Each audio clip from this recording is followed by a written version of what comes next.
It's interesting that this Luigi thing continues to be so multifaceted. Luigi Mangione and his problems with his health, they may have, on some level, informed his desire to break through and to make a statement about the healthcare that he wasn't getting, a broken healthcare system. Maybe it was, although he wasn't enrolled with United Healthcare, which is perhaps the perplexing part of this, at least if you look at it from that standpoint. But this 26-year-old Ivy League graduate who's now charged with murder of the CEO Brian Thomas from United Healthcare, he did have searing back pain, apparently. He complained of brain fog and sciatica. And this is across a Reddit profile that now has been, as you might imagine, combed for any sort of information and clues about what was going on. You know, there is a serious, and again, when I say serious, I mean within the world of conspiracy, one of the big things that was hatched for a while, this is before his apprehension, but it has continued even after he's been caught, was that this isn't the guy, that he's been set up as a patsy and that somebody else was involved. Now, I've watched a lot of these conspiracy videos, and those of you who are conspiracy theorists, I will tell you, you have a friend in me from the standpoint of I will hear your case, but I'm terribly cynical about these conspiracy theories. I just feel in general they're not, they don't hold water. And here's the way this conspiracy theory goes down. This was such a well-planned caper in that he knew exactly where Thompson would be. He knew when he would be there. He wore black. He had a noise suppressor or silencer. And ultimately, he flees on bicycle through Central Park. He gets away. Then he goes into Pennsylvania, whatever it might be. I don't know. That's not important to the conspiracy theory. The conspiracy theorists say, so you're telling me that this guy plans this caper so carefully, and yet he exposes his face to somebody at a youth hostel? It doesn't make any sense. He goes to a Starbucks. I mean, the whole thing doesn't make any sense. Well, I would say to you, conspiracy theorists, I would say that's the mistake he made. You may see it as, how could a perfectly planned caper have somehow included this incredible error? Because it's an error. That's why. And then I think if you look at the way that Luigi tried to get away, it's filled with problems. He takes the weapon he used to kill this guy, he takes it with him. He goes to McDonald's in Pennsylvania instead of heading south of the border. I mean, there's just this guy's wanted everywhere. What are you doing? You know, wearing the same outfit? I mean, it just almost like you wanted to be caught. Yeah, so I would say, instead of looking at this guy as some incredible mastermind, he's clearly insanely bright. It's a tragedy. And the point he's making and the conversation he started is one that we should be having all the time in this country, and that's about the broken healthcare system, a for-profit healthcare system that lets all of us down. He is clearly a smart guy, but he's not smart about killing somebody and getting away because he'd never done it before. He's not a professional hitman. What the cops said originally was accurate. He will always be looked at as a vigilante. Insurance companies need to be charged.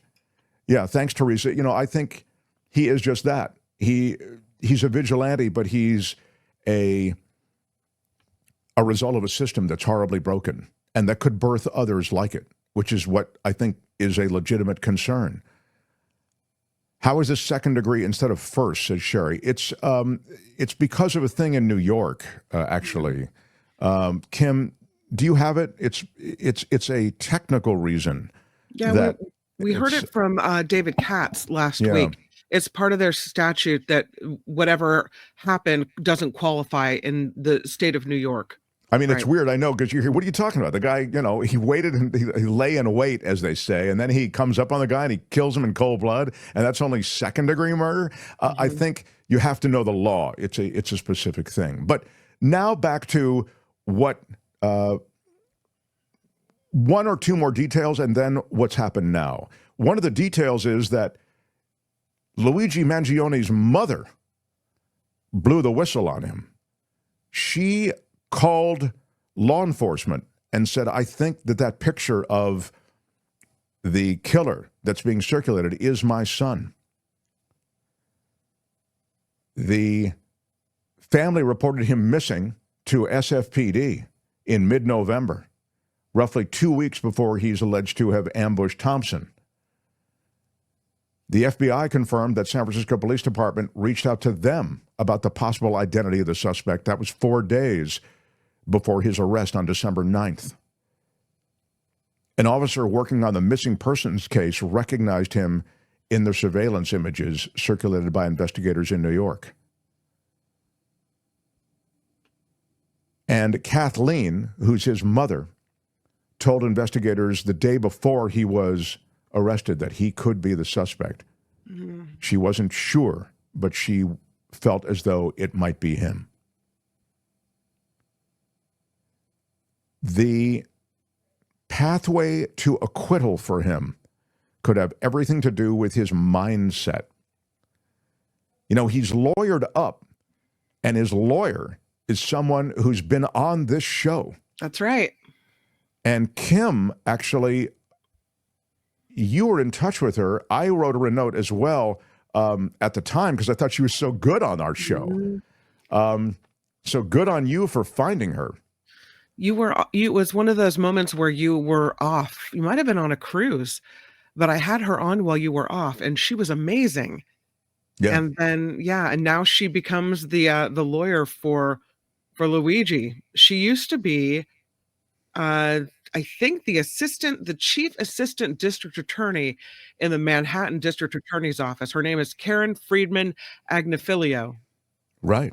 Yeah. Or Agnifilo. Agnifilo. Well, no wonder she didn't come back. You couldn't get her name right. That's true. That's exactly what happened.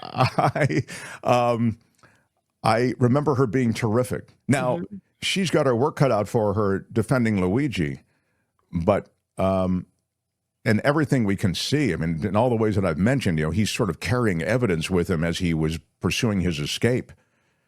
So there are not a lot of ways to wiggle on this one, but let me give you one of them. She can argue, and she can argue probably as well as anyone as a gifted attorney, that there was some mental illness involved, that he had a defect mentally. These are all things that can factor into a potential acquittal. And before she was hired to represent him, she even floated that idea during a CNN appearance. This is a quote.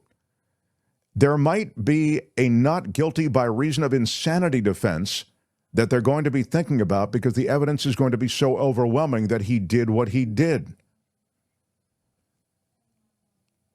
Does chronic pain make you insane? Right. It's how you then create the trail of breadcrumbs to that insanity plea. Now, here's from a prosecutor who says, well, quote, he knew a gun could discharge a bullet that could kill. He knew it was wrong because he fled the jurisdiction and he tried to conceal his identity. Yeah. So again, knowledge of that sort might jam their ability to get an acquittal, but nonetheless, look for that. And finally, I leave you with this because I think this is really what the big story is related to Luigi. And that is, increasingly as we look through the things that he wrote, references he made, his, quote, manifesto, Michael Moore is mentioned, and his documentary is mentioned, Sicko.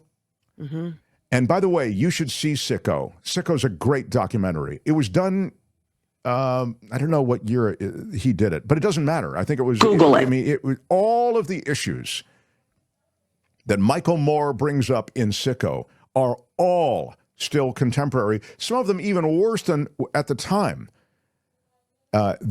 when he was doing Sicko. So you should see Sicko. I recommend. I'm sure you could see it for free now. Anyway, Michael Moore, again, mentioned his name invoked by the shooter. There it is, Sicko on screen. He is saying that what's happening in America is that people are fed up with this entire for-profit health insurance thing, and that a lot of media attention that has been cast upon Michael Moore has asked for him to essentially plead with the public, against copycat crimes and to obviously not in any way endorse this way to air your grievances. Mm-hmm. And he's not doing that.